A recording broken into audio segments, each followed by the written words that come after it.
করা হয়েছিল রাত্রেবেলা।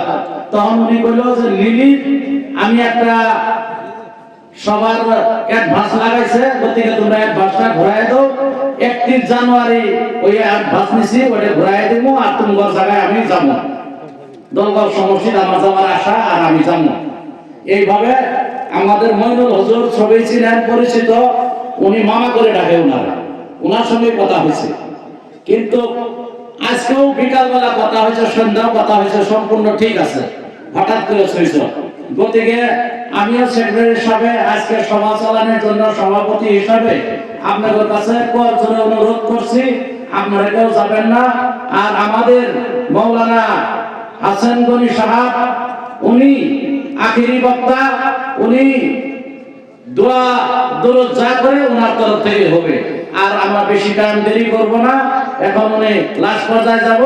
আপনারা মনে কিছু নেবেন না, আমি সমস্ত কমিটির হয়ে আপনাদের দূর পায়ে ধরে আমি ক্ষমা বিচারছি, ক্ষমা পাঠি আপনাদের কাছে। আপনারা ক্ষমা দিচ্ছেন কিনা একবার হাত তুলে দেখান। আলহামদুলিল্লাহ। জীবনে যাতে এরকম চক্কর না করি, আমি এরকম চক্করের মানুষ। আপনারা জানেন যে হাসমত পুলিশ মানুষ কিরকম।